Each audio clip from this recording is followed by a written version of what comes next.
Então vamos às divisões da anatomia. Eu falei que ia passar para vocês de baixo para cima, então a anatomia palpatória ou de superfície, ela requer um prévio conhecimento da anatomia sistêmica, né, e da regional, uma vez que o profissional ele vai executar o estudo através do toque.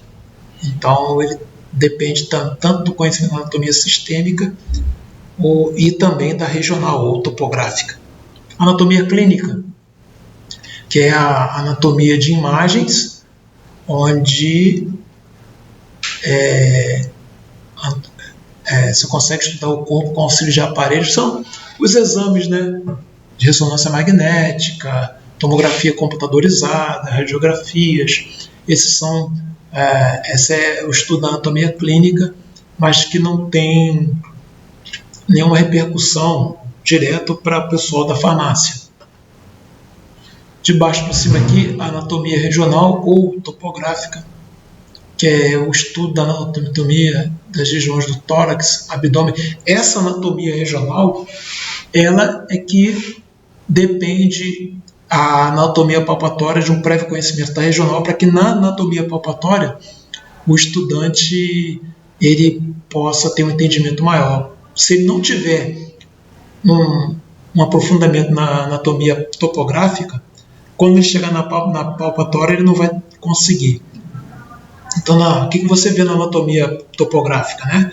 Você estuda as regiões do abdômen, tórax, né, as demais, e vai precisar da anatomia sistêmica. Finalmente, vamos chegar na anatomia sistêmica, onde você vê com mais precisão, né, o sistema digestório, o sistema respiratório, né, o esquelético, o muscular, o cardiovascular, o endócrino e os demais sistemas, todos dentro da anatomia sistêmica. Então, essas outras três divisões da anatomia humana, a regional, a clínica, a palpatória ou de superfície, dependem da sistêmica. Então, razão pela qual nós vamos nos ater à anatomia sistêmica. Tudo bem? Vamos ver aqui as partes do corpo humano. O corpo humano ele é dividido em cabeça, pescoço, tronco e membros, né? Mas aí, essas quatro partes que eu citei aí, que está escrito aí, ela tem as subdivisões. Observamos aí o quadro abaixo. Vou colocar para vocês esse quadro aqui. Aqui estão as subdivisões dessas partes. Cabeça, pescoço, tronco, membro superior e membro inferior, que do lado esquerdo, que é as divisões. E do lado direito desse quadro, nós temos as subdivisões. Exemplo, cabeça. Ela tem a subdivisão entre crânio e face. Pescoço, aí é só o pescoço mesmo.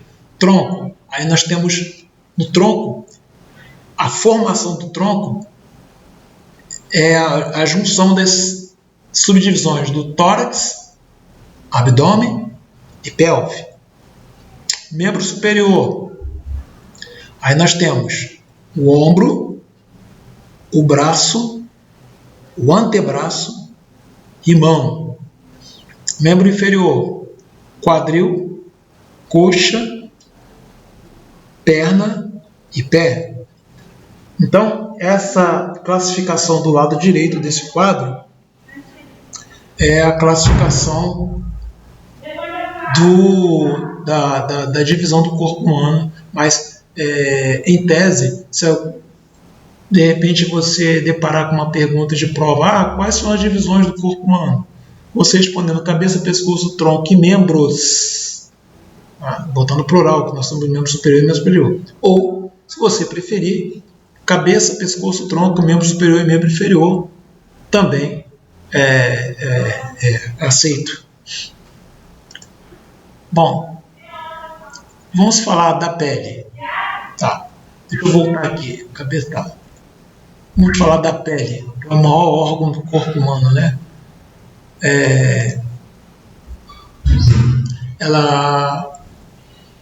Ela cobre cerca de 7.500 centímetros quadrados de um indivíduo adulto. Ela cobre o corpo todo, né? As funções da pele é proteger o nosso corpo contra atrito, patógenos, perda excessiva de água, né? E atua também na termorregulação do corpo humano. E também na questão do tato, né? A pele é o nosso órgão responsável pelo sentido do tato, né? Por quê? Porque, como está escrito aí, ela contém receptores que permitem a percepção de dor, né? Temperatura e pressão. Nós temos aqui abaixo uma figura onde tem um corte em 3D, né, no fragmento da pele, onde nós temos aqui os pelos, né, mais uma vez aqui está em inglês, né? Aqui eu queria eu não tenho como ampliar para vocês, mas do lado direito aqui nós temos 3 subdivisões aqui, estão em chaves, eu não tenho como ampliar, mas está a epiderme, é a parte mais externa que todo mundo consegue visualizar. Quando você olha para a sua pele, você está vendo a epiderme. Abaixo da epiderme temos a derme, né? E temos a parte subcutânea, tá? Que está abaixo da derme, ok?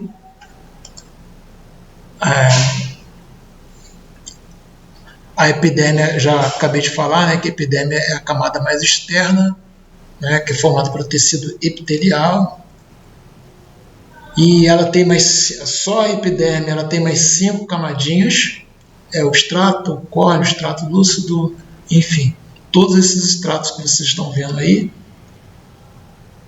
E agora vamos partir para o sistema osteomuscular, né? Nós vamos entrar agora na questão dos músculos que estão ligados diretamente à estrutura óssea do nosso corpo. Vamos tratar desse assunto aqui agora. O sistema muscular, ele é responsável pelo movimento do corpo humano, né? Postura, movimento de substâncias dentro do corpo, pela geração de calor corporal também. O tecido muscular também é encontrado dentro do coração, órgãos digestivos e vasos sanguíneos. Nós temos aqui algumas definições aí sobre músculo esquelético, né? O que é o músculo esquelético? Também chamado de músculo voluntário em vertebrados. É o mais comum dos 3 tipos de músculo do corpo. O músculo esquelético juntamente com o músculo liso e cardíaco, é um dos tipos de tecido muscular do corpo. Ele representa a maioria do tecido muscular. O músculo esquelético ele representa a maioria do tecido muscular. Ele impulsiona o movimento do esqueleto, como, por exemplo, caminhar, levantar. Mas eu tenho mais de músculo esquelético para falar para vocês. Aqui, o músculo esquelético, eles são presos aos ossos pelos tendões e produzem todos os movimentos das partes do corpo em relação uns aos outros, né? Então, o que faz a ligação do músculo esquelético com o esqueleto, com o osso, os tendões, e os músculos esqueléticos, eles facilitam o movimento, né? Eles aplicam força aos ossos e articulações através da contração, né? Deixa eu ver aqui. Essa figura aqui vai ajudar bastante. Temos aqui o desenho do osso, né? Aqui, essa parte avermelhada toda aqui é o músculo, e essa parte mais esbranquiçada entre o osso e a parte avermelhada entre o músculo é o tendão. Está escrito aqui, tendão, o osso, e aqui nós temos o músculo. Repare que o músculo ele é formado por vasos sanguíneos, fibra muscular, feixe, tá? Exatamente como está ali, ó. Perfeito? Bom, o músculo esquelético ele está sob o controle consciente ou voluntário do sistema nervoso central. Tá? Ele podemos dizer que é a unidade básica, quer dizer, a unidade básica dele é a fibra muscular. Né? Essas fibras musculares, elas são formadas por estrias e cada uma atua, né, independente das fibras musculares vizinhas. Vou falar agora um pouco dos órgãos dos sentidos. Os órgãos dos sentidos, quer dizer, os sentidos, né? Nós temos os sentidos visão, né? Todo ser humano tem visão, audição, olfato, paladar e tato, né? Os 5 órgãos, os 5 sentidos.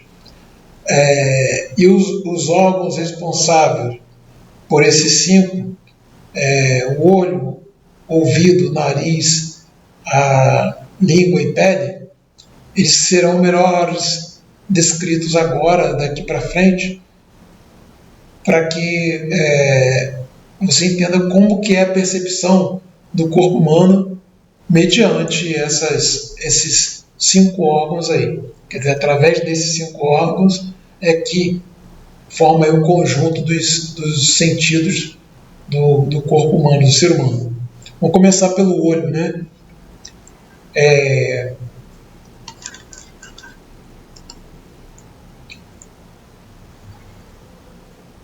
Os olhos, na verdade o olho é um músculo, né, pessoal? Na verdade o olho é um músculo e é necessário conhecermos um pouco das...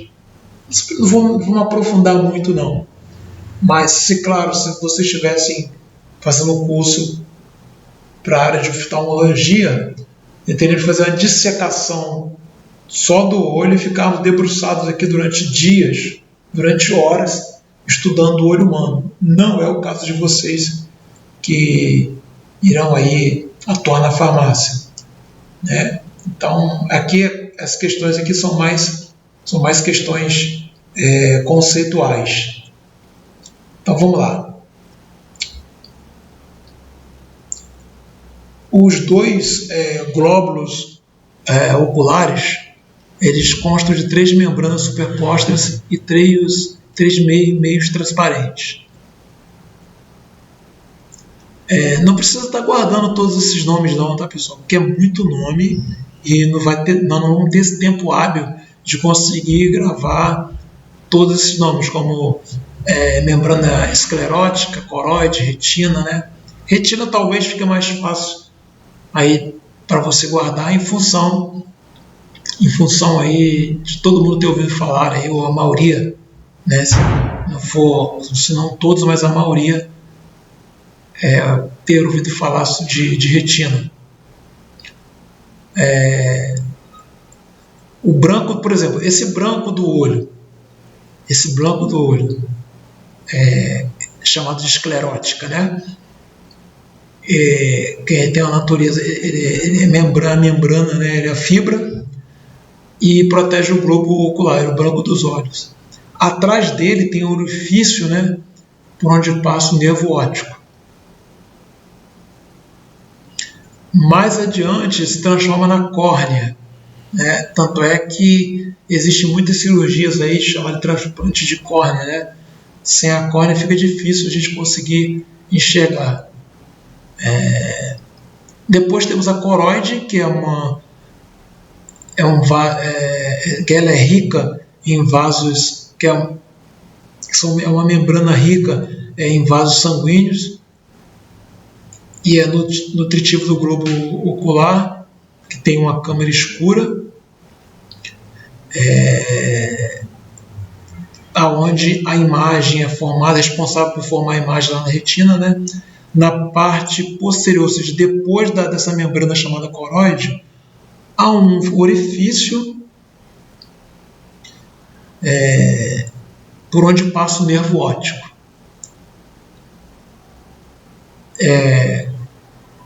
E o nervo óptico, por sua vez, está ligado na íris, com o orifício central, ou seja, a pupila, ou seja, a menina dos olhos. A cor da íris ela é colorida, ela não é uniforme não. Tá? A íris ela tem fibras musculares de duas espécies. As fibras circulares, que pela contração diminui a abertura da pupila, e as fibras radiadas, que aumenta as pupilas. Aqui ele fala mais esse texto todo, ele descreve aí o funcionamento do olho humano, né? Por exemplo, essa penúltima frase, que afirma que a retina se forma pelo desdobramento do nervo óptico, que penetra no globo ocular pela sua parte posterior, né? Enfim, tem todo um movimento fundamental. Eu convido vocês para que depois, se alguém se interessar pelo o funcionamento do corpo humano, eu recomendo que vocês procurem na internet vídeos, né, vídeos que falam sobre o funcionamento do olho humano, né? Claro que não precisa ser uma coisa assim muito aprofundada, até porque eu não sei como é que é a disponibilidade de tempo de cada um que está estudando conosco, mas se você se dispuser de um tempo assim mais folgado, talvez um feriado, você fizesse uma pesquisa para que, se você se interessou mesmo, não repito, não é o nosso caso, tá? Mas se caso tem um site do IFE, depois quem quiser verificar, né, o funcionamento do olho humano e o funcionamento físico do olho humano e alguns problemas da visão, eu recomendo um vídeo produzido pelo IFE lá de Santa Catarina, que ele mostra, não é um vídeo muito longo, 5 minutos apenas, mas ele te dá essa teoria que eu acabei de mostrar aqui para vocês, acabei de ler aqui com vocês, você tendo coisa de 5 minutos, você podendo ter, quem quiser pode anotar aí, eu dou um tempo para você anotar, tá? Você, no YouTube você digita assim, olho humano, quem puder anotar, digita lá, olho humano, hífen, funcionamento físico e problemas da visão. Aí se dá um espaço e coloca IFE de Santa Catarina, ou IFSC, tá? Que você vai chegar nessa produção que ela é curta, mas que vai enriquecer bastante aí aqueles que interessarem. Tá? Vamos lá. Ainda falando do olho, do funcionamento do olho humano, né? Aqui, por exemplo, como que é a captação da imagem do meio externo para dentro do olho, que na verdade chega no cérebro, né? E lá no cérebro que você vai ter entendimento realmente da imagem. Eu resumi para vocês aqui para que vocês não possam mais necessidade de ficar lendo todo esse texto aí, para não ficar uma coisa muito cansativa, né? Mas lá no cérebro que realmente a imagem que a gente vai ter o entendimento daquela imagem. Aliás, não só imagem, tá, pessoal? Sons, tá? Você tem a formalização desses elementos, a formação final desses elementos, ela se dá no nosso cérebro. Tá? E esses órgãos são responsáveis por transportar isso até o cérebro, e lá no cérebro tudo isso é processado, cheiro, imagem, ruído, som de qualquer natureza, o entendimento, o processamento final se dá no cérebro. Tá? Todo esse texto que vocês estão lendo sobre o olho humano, isso é só o caminho que a imagem percorre até chegar no cérebro. Ok? Deixa eu pular aqui que eu não vou ficar lendo essa parte não. A mesma coisa é o ouvido. Né? O ouvido ele tem 3 divisões. Nós temos o ouvido externo, o ouvido médio e o ouvido interno. Eu tenho um desenho aqui da sua direita do vídeo, tem em corte aqui, onde deixa bem claro, não sei se estão conseguindo todos visualizar, eu estou passando o mouse aqui por cima, tem uma linha, 2 linhas verticais, aonde que tem essa separação dessas divisões que eu acabei de falar. O ouvido externo, o ouvido médio e o ouvido interno. E os principais, não todos que não caberiam na imagem aqui, mas os principais componentes de cada dessas partes que eu acabei de citar do ouvido. Um exemplo, o mais conhecido, o ouvido externo, o componente mais conhecido do ouvido externo é o pavilhão auditivo, que vocês estão vendo aqui fora. Estou passando o mouse, se vocês estão conseguindo visualizar meu mouse aqui, tá? Aqui é a orelha e aqui é o pavilhão auditivo. Essa é a parte que todo mundo conhece, tá? É o ouvido externo. Temos o ouvido médio, com os ossídios, o tímpano, né? O tímpano fica no ouvido médio, e temos o ouvido interno. E aqui também, tá? O nervo, por exemplo, estão vendo aqui no final o nervo auditivo? Então, esse nervo auditivo aqui, ele é ligado ao nosso cérebro, aonde nós conseguimos fazer a distinção dos sons. Né? Aí tem toda uma explicação aqui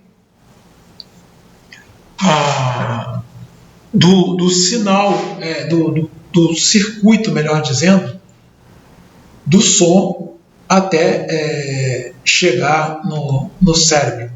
Aqui tem uma explicação, eu pulei aqui para mostrar a vocês que no final, a última frase desse parágrafo aqui, eu vou ler a última frase, está escrito assim, os ruídos, eles são reconhecidos pelos vestíbulos. Opa, deixa eu voltar aqui. Os ruídos são reconhecidos pelos vestíbulos e os canais semicirculares.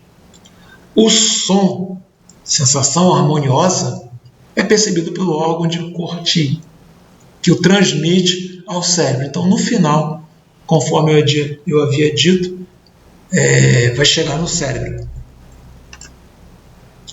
A língua. Bom, pessoal, a língua, que é o órgão responsável pelo paladar, no sentido chamado paladar,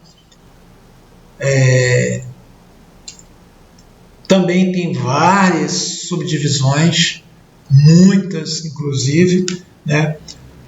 Não vamos ficar aqui exigindo que vocês tentem guardar todos os nomes, não é esse o objetivo, mas uma coisa interessante que o pessoal de farmácia é interessante guardar é que a língua não é aqui nesse parágrafo não,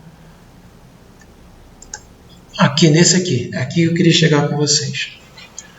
Tá vendo? Vocês estão percebendo aqui, está em inglês, mas eu vou traduzir para vocês. Mas tem a explicação do texto, deixa eu botar o texto aqui para vocês poderem entender. Tá? Vocês estão vendo aí o desenho com as subdivisões da língua. E o nosso texto, ele diz que as substâncias, sabor, chamam-se sápidas. Então, tudo que a língua detecta em termos de sabor é sápido. E o que não tem sabor é insípido, né? As diversas sensações gustativas resultam da associação de 4 sabores fundamentais. Aí se pergunta, Cláudio, quais são esses 4 sabores fundamentais que a língua logo detecta? O sabor doce, que é percebido na ponta da língua. Aí no desenho, é o que está em azul aqui, ó. Não, melhor, desculpa, está em vermelho. Sweet, doce. Está em inglês aqui. Eu vou explicar o sabor salgado. Não, também pela ponta também. Tá? Essas sensações gustativas, sabor doce, o sabor salgado. O sabor salgado é pela região mediana da língua. E o sabor amargo é percebido pela base da língua, né? Amargo está aqui, ó, o verde, pela base da língua, e o sabor ácido pelos cantos da língua, que está em amarelo aqui, ó, tá? Pelos cantos da língua. Se você quiser perceber isso na prática, por exemplo, claro, o sal e o açúcar, se você colocar um pouco de açúcar na língua, você vai perceber que se você quiser comparar, né, um açúcar com outro açúcar, você só vai conseguir ver a diferença nessa região da língua aqui, não na ponta, né? Na ponta, mas se você quiser comparar um sal com outro sal, é necessário você pegar essa parte em azul aqui da língua aqui, ó. É aqui que detecta, saber a diferença de um sal com outro sal. Já a parte ácida, se você quiser entender melhor isso aí, se você pegar, por exemplo, um elemento natural como gengibre, tá? Se você conseguir mastigar um gengibre no canto da língua, você vai ver a sensação que a língua humana ela vai logo denotar e vai ver que esse mesmo gengibre depois, quando você tenta engolir um pouco dele, você vai perceber a acidez dele. No canto da língua você não percebe a acidez, mas depois na hora que você vai engolir, lá na base da língua você vai perceber o quão ácido é, por exemplo, o gengibre. Bom, nariz. No nariz, vale a mesma explicação que eu dei para os outros órgãos, certo? Vale a mesma explicação.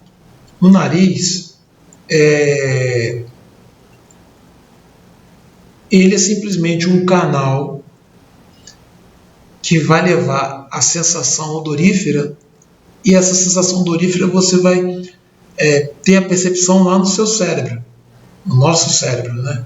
E deixa eu só colocar aqui aí, pronto. Deixa eu colocar o texto aqui, né? Deixa eu ver o que tem de interessante aqui para o pessoal de farmácia. Aqui você está dando a explicação dessas partes que estão em inglês aqui. Ele está dando uma explicação detalhada aqui. Deixa eu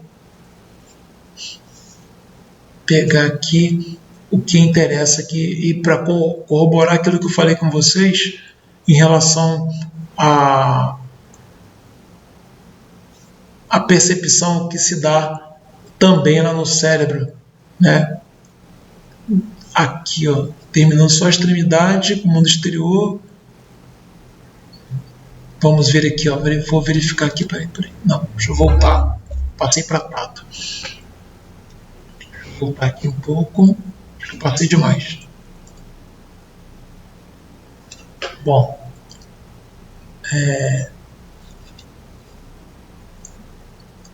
se vocês observarem pelo desenho, né,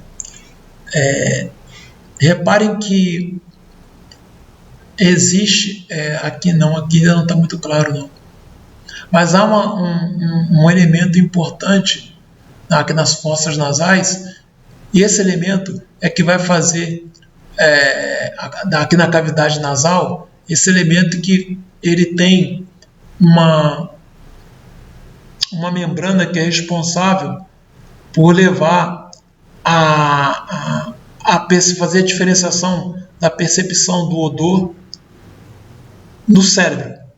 E aí você sabe, estou sentindo o cheiro disso, estou sentindo o cheiro daquilo, tá? Porque o cérebro que dá esse start, é ele que dá a sinalização sobre a percepção odorífera daquilo que você, no ambiente que você se encontra.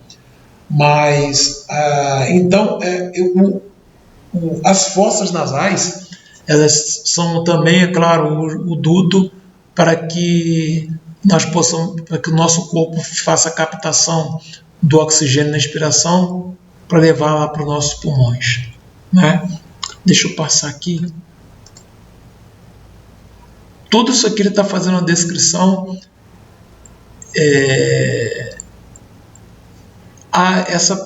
Essa última frase aqui, as partículas odoríferas emitidas pelos corpos produzem, em contato com as células olfativas, uma transformação química que se transmite ao cérebro e ali se manifesta como cheiro.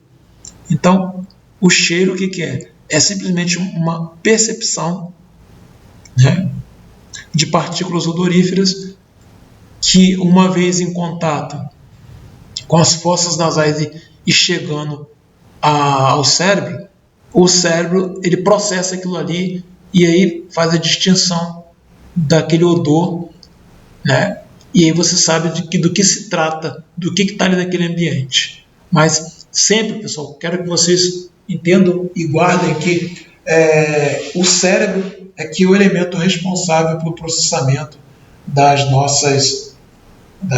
nossos sentidos básicos, né? Dos 5 sentidos humanos. É lá no cérebro que vamos ter realmente a conclusão de tudo. Ok? Falta o tato, né? O tato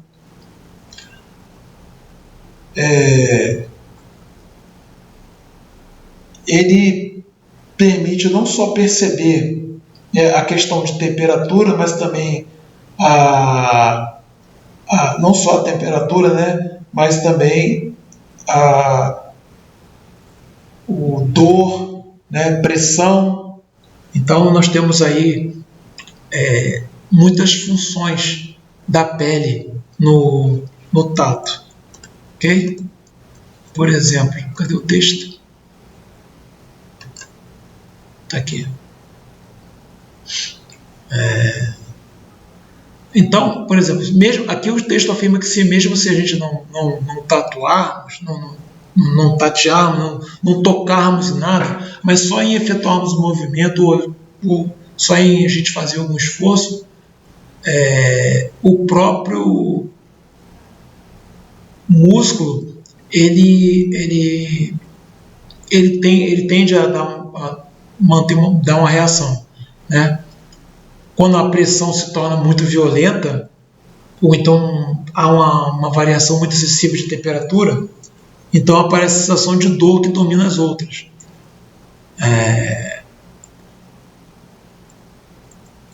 O sentido mais grosseiro, no caso, é o tato, né? É errado dizer que nós temos um sentido do tato, né? O autor aqui ele fala que é um complexo de sentidos, não é tão sutil, né, estético como a audição e a visão, mas o tato ele nos auxilia muito no contato com o mundo exterior. Tanto é que esse órgão, em pessoas, por exemplo, que são deficientes visuais, não sei se alguém aqui já teve, na nossa sala de aula aqui, já teve a oportunidade de perceber que vários deficientes visuais ele tem um desenvolvimento tão apurado, mas tão apurado nessa questão do tato, que eles conseguem quando eles conseguem tocar na nossa face, e eles conseguem ter uma ideia de como é o nosso rosto. Porque pelo simples toque eles vão tocando e ali eles conseguem saber como que é o nosso rosto. Então, o tato, como o próprio texto diz, não é só pressão e temperatura, né? Ele é um complexo de sentidos, né?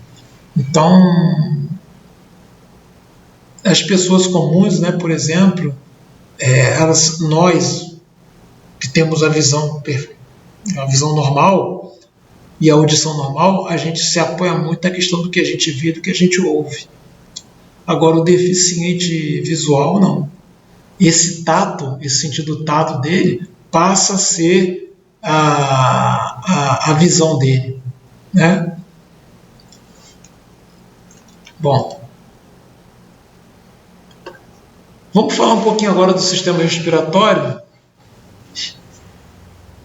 que é o sistema responsável pela captação do oxigênio do meio ambiente e a liberação do gás carbônico. Além disso, ele está relacionado também com o olfato, né? Então, e está relacionado também com a capacidade de permitir odores, relacionado com a fala, né? Não só o olfato, mas ele está relacionado também com a fala, porque devido à presença das chamadas pregas vocais em um dos órgãos do sistema respiratório. Bom,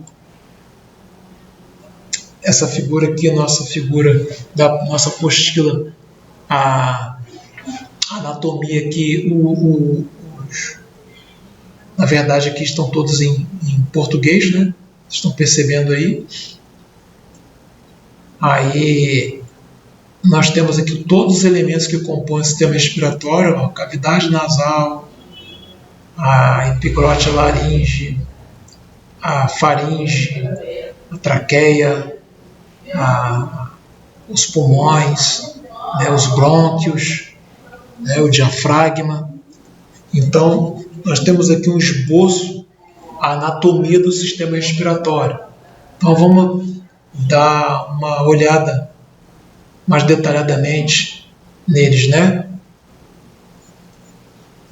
Ele pode ser dividido, né, em duas porções, uma parte condutora e uma parte respiratória. Apesar do nome ser sistema respiratório, mas ele faz a condução também. Fazem parte da porção condutora as fossas nasais, a faringe, laringe, traqueia, brônquios, bronquíolos e bronquíolos terminais. E a parte respiratória, os bronquíolos respiratórios, dutos alveolares e alvéolos, né? Na porção respiratória ocorrem as trocas gasosas, ou seja, uma perguntinha, se fosse uma pergunta interessante, uma questão de prova aqui, quais são os elementos do sistema respiratório responsável pela troca gasosa? Ou seja, que é a troca gasosa? Quando o oxigênio que ele é retirado do meio externo é disponibilizado para o sangue e o gás carbônico entra no sistema respiratório para realizar o caminho inverso, o do oxigênio. Tá?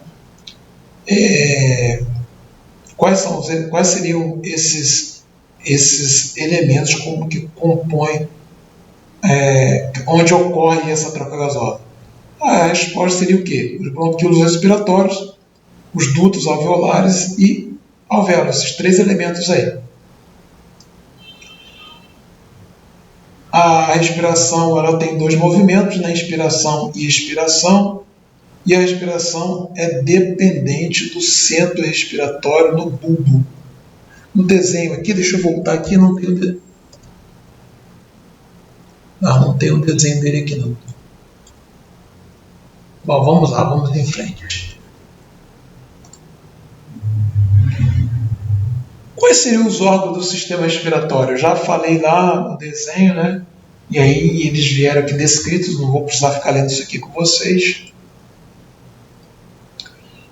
Vamos ver mais assim detalhes, né, da parte funcional dos elementos do sistema respiratório. Vamos lá. Fossas nasais é o primeiro lugar por onde o ar passa.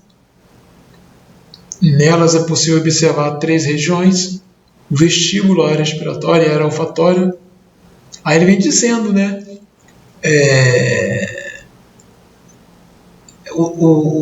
ele vai apresentando detalhadamente esses elementos aqui, né? Depois, quem quiser se aprofundar mais, tá? Depois a faringe. A faringe, para quem não lembra mais, vou ter que voltar aqui para você poder ver. Faringe e laringe.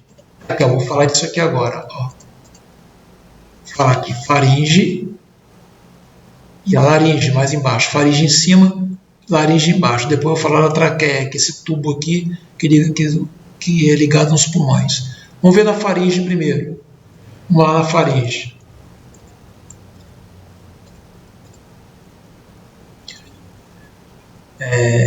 Ele é um elemento que ele funciona tanto no sistema respiratório como no sistema digestório. E na faringe, a parte que interessa ao sistema respiratório é a nasofaringe. E a parte que eu não vou falar do sistema digestório nessa aula, para não ficar uma coisa muito extensa. Hoje, na próxima aula, a gente vai falar sobre o sistema digestório. Mas na faringe, a parte que interessa ao sistema digestório é o orofaringe. E que a parte que interessa ao sistema respiratório é a nasofaringe. Memorizou aquele desenho que eu passei para vocês? A anatomia do sistema respiratório? Então, mais abaixo, a laringe é um tubo que conecta a faringe com a traqueia. Lembra que eu falei que a traqueia é aquele tubo maior que é ligado nos pulmões. Né? Na laringe, nós percebemos um elemento chamado epiglote, que é um prolongamento que se estende desse órgão em direção à faringe e evita que o alimento ele entre no sistema respiratório. Tá? Então, quando algum alimento vai para o pulmão, né, é porque houve uma falha desse órgão aí, epiglote. Né? Ou seja, há um broncoaspiramento, então aí a pessoa pode morrer até por asfixia. Tá? Então, o elemento que evita que o alimento entre no sistema respiratório, né, porque são praticamente o mesmo caminho ali, né, é epiglote. Então, se a epiglote não estiver funcionando legal, a pessoa corre esse risco. Além do epiglote, né, temos na laringe o quê? A presença das chamadas pregas vocais, que são responsáveis pela produção de som. A traqueia é aquele tubo que vai fazer ligação lá com os pulmões, né? Ela se ramifica, dando origem a 2 brônquios, denominados brônquios primários, né? E os brônquios, que são ramificações da traqueia, né? Eles entram em cada pulmão esquerdo e pulmão direito. Aí depois, dentro dos pulmões, eles vão se ramificando até virar capilar, né? Os brônquios. Os bronquíolos, né, são ramificações dos brônquios, né? Não passa cerca de 1 milímetro, e não possui cartilagem, 1 milímetro de diâmetro. Os bronquíolos respiratórios marcam a transição para a parte respiratória e abre-se o chamado duto alveolar. Bom, os alvéolos pulmonares, o último elemento da árvore brônquica, estão localizados no final dos dutos alveolares. E quando eles estão inflamados ou quando eles não estão funcionando bem, nós temos dificuldade de respirar em algumas crianças e até adultos também. A bronquite atua muito aí nessa área aí, quando um mau funcionamento dos alvéolos pulmonares. E no caso de crianças e adultos também, né, é necessário fazer tratamento, né? Porque a bronquite só quem teve sabe o que é, né? A dificuldade que a pessoa tem para poder respirar, tá? Porque os alvéolos pulmonares estão comprometidos, mas existe medicação para isso aí, entendeu? A pessoa pode utilizar, fazer um tratamento, tem pessoas que são curadas, há casos de sucesso aí 100%, depois a pessoa fica com seus alvéolos pulmonares totalmente restaurados, a pessoa passa a respirar normal, né? Não é preciso mais ficar tomando certas medicações fortes, né? Enfim.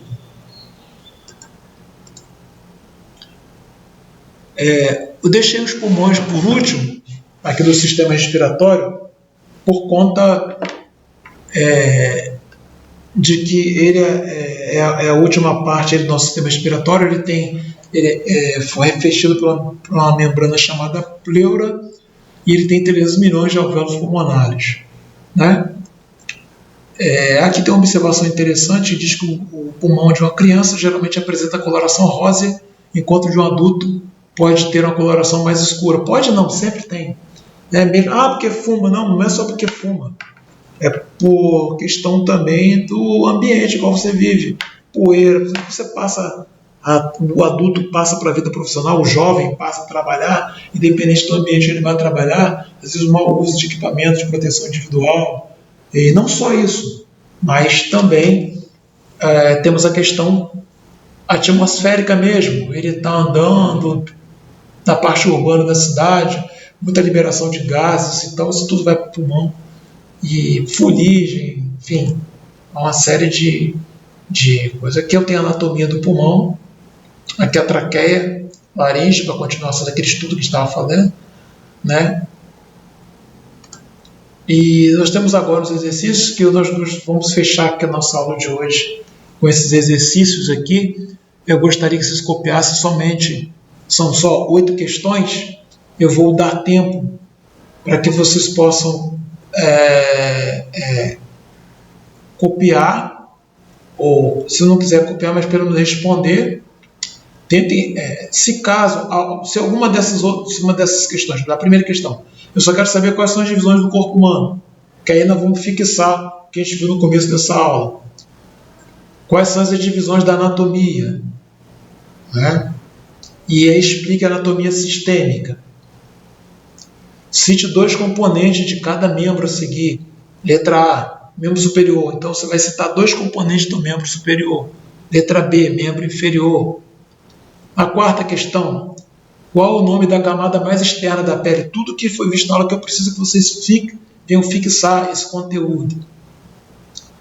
A quinta questão, através de que músculo esquelético? Através de que o músculo esquelético é ligado aos ossos? Lembra? Né? Naquele momento da aula que eu havia explicado para vocês. Eu pedi também na sexta questão, né, foi o que tomou mais o tempo da aula, para vocês citarem todos os órgãos do sentido e explicar, né, como são percebidos os 4 sabores fundamentais pela língua. E a sétima, em que parte do corpo humano ficam localizados os seguintes órgãos? Os brônquios primários, letra A, né, cavidade nasal, ou a letra C, laringe.